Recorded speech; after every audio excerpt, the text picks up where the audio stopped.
All right.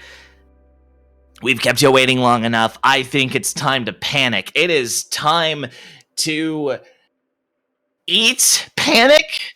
I don't know what that means, but we're gonna find out. Here's Ferret, and here's Panic Restaurant.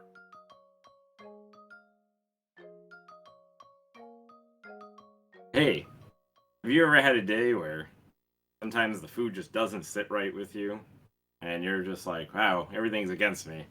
I gotta fry me up something good? Well, that's Panic Restaurant. Our chef friend has it out with a rival chef at the E10 restaurant. But it's okay. With a frying pan in hand, perhaps some extra weapons, maybe a plate, perhaps a spoon, maybe even a fork. Hopefully not a fork. We can take out Odo. Time is going to start in 3, 2, 1, go. Here's our appetizer. We're knocking out turkeys and carrots. We're also dying on the first stage, so it's fine. Get the nerves out. It's all good. This game, you'll notice the chef moves quite slow, but there's a lot of technical movement in this. Similar, if any of you have played Castlevania before, it is much faster to jump and pan, I suppose, instead of jump and whip, but same concept. So our goal is to not stop moving at any point, if possible, other than a few select moments. You also notice that coins will come up periodically, and by periodically I mean every time we take out an enemy. Those coins cause lag. This game has a massive amount of lag. This is our first boss. 6 hits, and we're good to go. But that was just the appetizer. This game is made by Taito. It is a very late NES game, and hence, much like Talking Rocky with Becky, is obscenely expensive. So, find other ways to procure it. We go on to the second one. This game does have elevators in it, dumbwaiters, if you will. They are on global timers that start as the level starts. Oh, I did not get that. Yeah, now you can see that the lag goes. Our goal was to get that spoon there, so we did miss the cycle. The good news about missing cycles is once you're slightly off, once you're out, you're 4 seconds out. So you can kind of relax a little bit once that happens.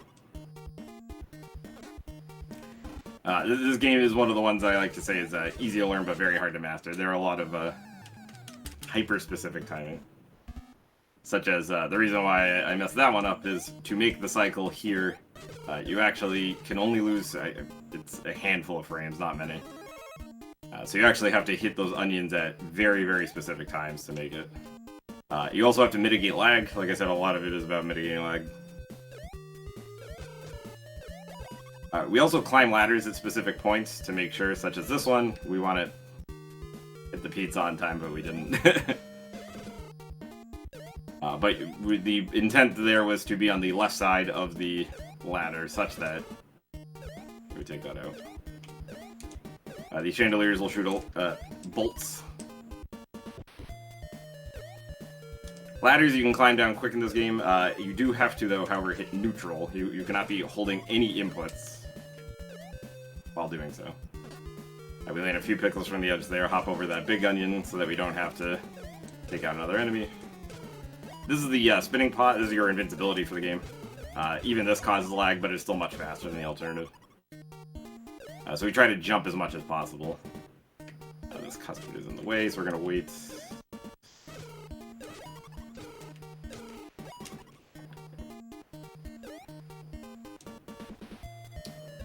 Those apples go from 1 to 4 enemies. We do have the spoon item now. You may have seen it in the first level. It gives you much better reach.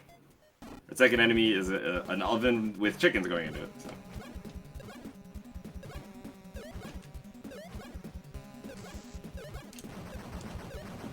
And that was it. The one thing that does make this game a bit harder, you'll notice the life system on the bottom. It's a little bit like Kid Dracula, if any of you played that game. you start with 2 hearts. Lollipops give you a max heart, and candies give you one heart refill.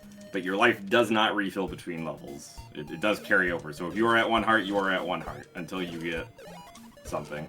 So when you're speedrunning this game, every hit matters. Not just for the time you lose there, but for the time that you then have to go get a healing item after. Some levels it's better than others. In this one, there's some lollipops that we're getting anyways. You know, there's certain specific things like this egg. We're gonna have to wait for it no matter what. So, but there is another global timer going on this one. Hopefully, we'll be able to make these bubbles without stopping. No guarantee. Yeah, we should be fine.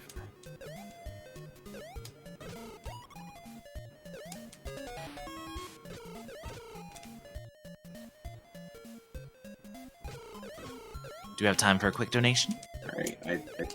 Alright, sure, go ahead. Yeah, alright. We've got $5 from Kinix Fox that says, y'all are awesome. Good luck with the marathon. Thank you so much. We did make that cycle, that's good. Like I said, you don't have a lot of frames on these. This one's one of the more lenient ones, but we did make it. That's a 4-second time save right there. So, this one I'm not sure we're going to make, though, because of that. But it's better than getting hit. When you get hit, you do lose your weapon, and the weapons do not respawn if you are to die, so it is paramount that you do not miss those. That can cause problems in the later stages. We're going to take an intentional hit here to damage boost up. Grab this lollipop, come back down.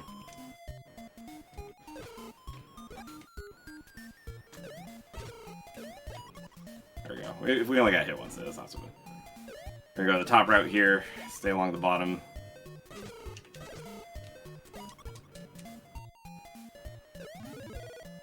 Grab this replacement spoon. I wasn't sure we were making that. There we go.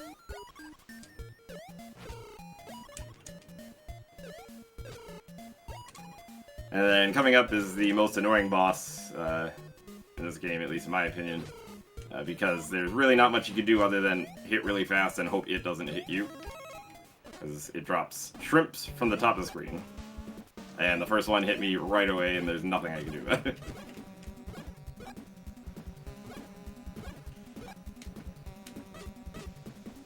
Oh, that's really bad. Okay. Whew. Alright. Goal there is to just try to hit it as fast as possible, and hopefully you don't you don't get hit more than twice.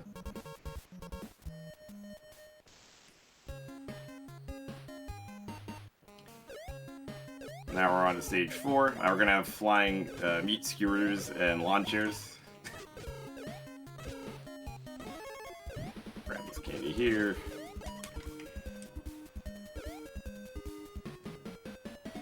In this game, for ladder climbs, you can hold diagonal, and it will automatically grab you, which is usually helpful. Up here, we're gonna go there to the side. Take out that turkey to get up a little bit faster. This is a good one for donations. The screen is literally just hold right. All right. Hey, just really quickly, I do have a donation, but I do want to mention that we have updated our goal to $12,231. That was that's basically our PB. That is the highest amount that Fastest First has ever donated in a single marathon. And at this point, I think we're well on pace to smash that goal, so we can do it. We've got a $10 donation from Oliver S. Grogan. No comment there, but thank you so much for the generosity. Okay, so now we're going through. We did get the safety lollipop there, just because we were a little bit lower. We should be fine. We did spawn this turkey a little early, so we're going to have to wait. That one we do have to wait, no matter what.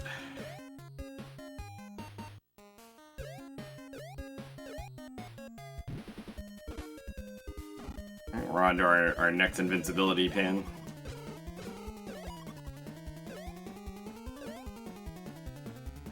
The swag one up, and we have procured it.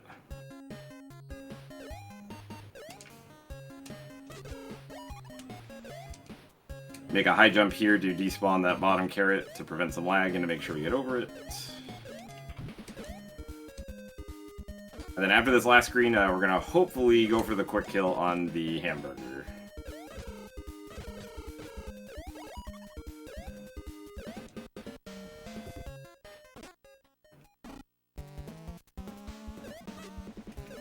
We missed the first one. No dice. Well.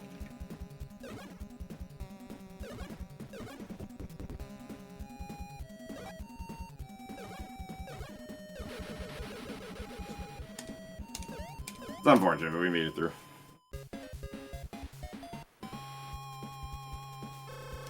Now, this first one, this next stage has the a very difficult setup at the start. There are spikes and instant falls everywhere. There's also a 2-frame jump here. And we made it. Hey, there we go.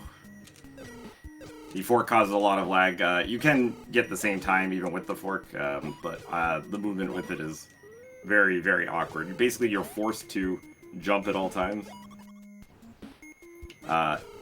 And hitting enemies is more a suggestion than a rule. And to go down the ladder, you're required to lose the fork, and the only way to lose the fork is to get hit. And as you'll see, we're at 1 heart, which means we would have had to try it again. So, in that instance, it was actually necessary to do that. Here are the popsicles. If any of them hit you, even if you're at full health, they will knock you into the spikes.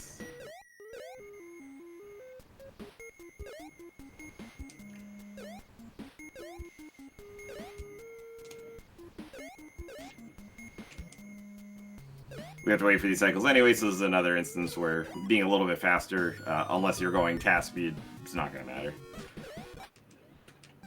Ooh. I've not died to that popsicle in quite some time.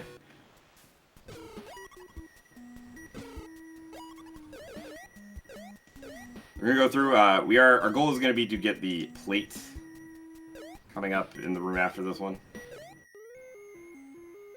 And that is, ideally, we're not going to get hit to the... Ideally, we're not going to get hit after we get it. And by doing so, we won't... we'll be able to use it at the boss, which will save a lot of cycles. Which is a giant ice cream cone.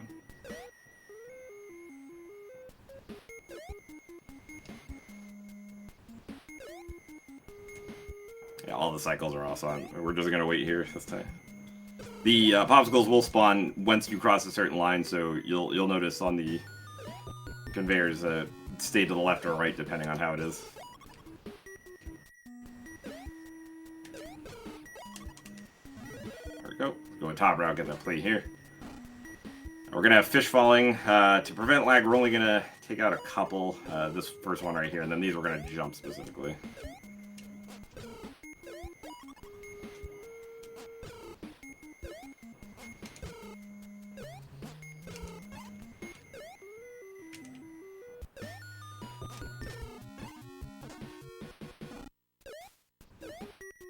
So long as we get some specific jumps in, we should be able to keep going, unless our cycles are off. Jump. Yeah, there we go.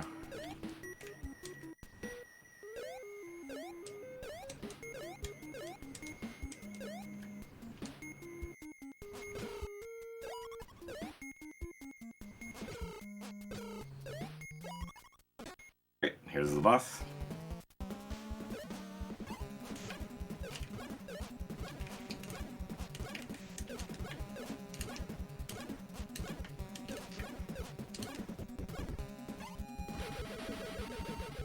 But the pan is a lot slower and a lot more unsafe, so plate definitely helps big time. It has a very awkward arc, but for the purposes of that boss, it's great. And then we're coming up to the dessert, the final level.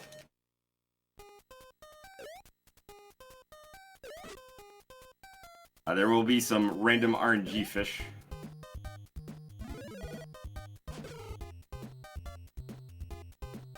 Because of that, we had to stop.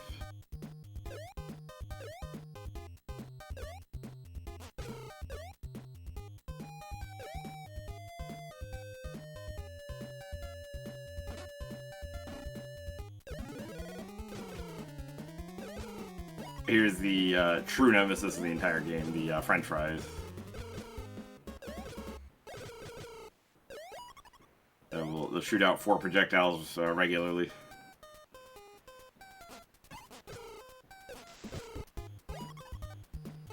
But our friend the plate makes another appearance. Ideally, we're going to keep this until we get to the spoon. That's a little bit faster here than using the pan. Particularly on this one.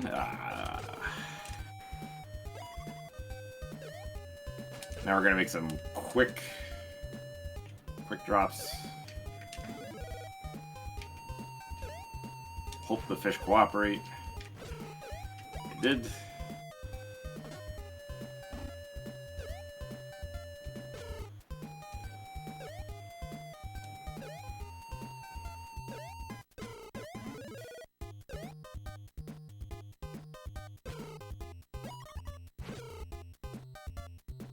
The cycle on the bottoms is okay if we wait there. There we go.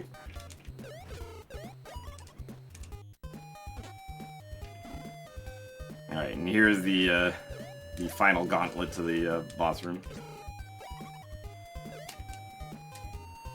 Those 2 fish, you can, as long as you jump immediately upon landing, you will not get hit by them.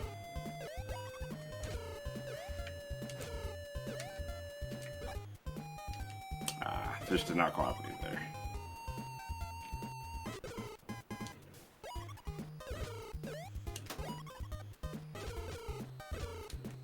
Just means we'll take this a little bit slower. There's a lollipop here, so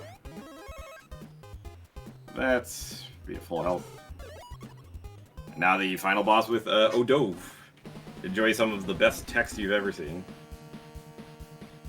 Welcome, you lucky guy, but your luck has just run out. Bye.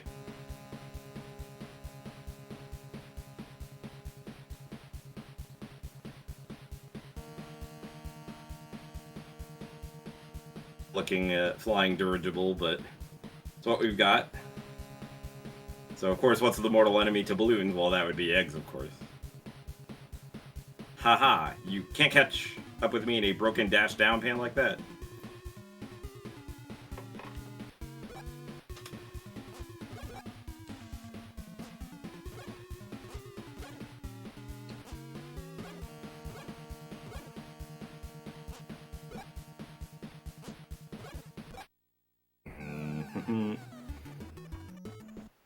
Trying to cheat the cycles a little bit.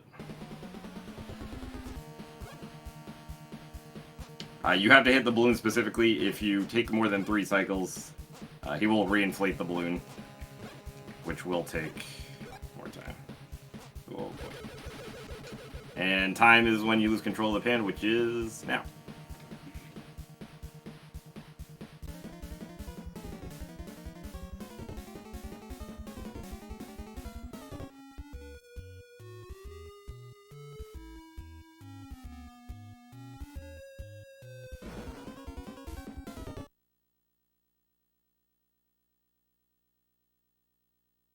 All right, nice work. On this one. For this one, this game I only found out about through Le Gros Cat, which was part of Baguette Speedruns, the French group. Cool Doob was really kind, put together. Kid Dracula, DuckTales 2 are also in it, as well as Space Skulls. I would recommend anyone watching, if you ever think, oh, I can't get into speedruns, or, you know, I'm not into grinding one game. There are a lot of great marathons out there. Nescathlon, Big 20. There's a lot of smaller ones that are going out. And yeah, you're not going to like all the games, generally. You know, there's some that you're not going to like. But that one rewards both consistency and a wide breadth of knowledge over just grinding one game over and over. So if you ever think, oh, speedrunning's not for me, I can't play Super Mario 64 for 1,000 hours. There's no right way or wrong way to speedrun. Pick a game, you'll never know. At the last Nescathlon, it turns out I really like the game Platoon. Who'da thunk? The game looks awful, but it's actually really fun. You'll find ones. And in fact, one of the ones coming up 2 from now, I was very glad to see it. The Guardian Legend was on the last Big 20. Phenomenal game, really good shmup. Definitely check that one out. And the community's been very welcoming. Always love coming back to Fastest Furs. Like the cause, love Trans Lifeline and supporting them. Glad we hit over 10,000. Feel honored to be part of that. And yeah, it's been a great weekend. Thanks to Blaze and everyone else.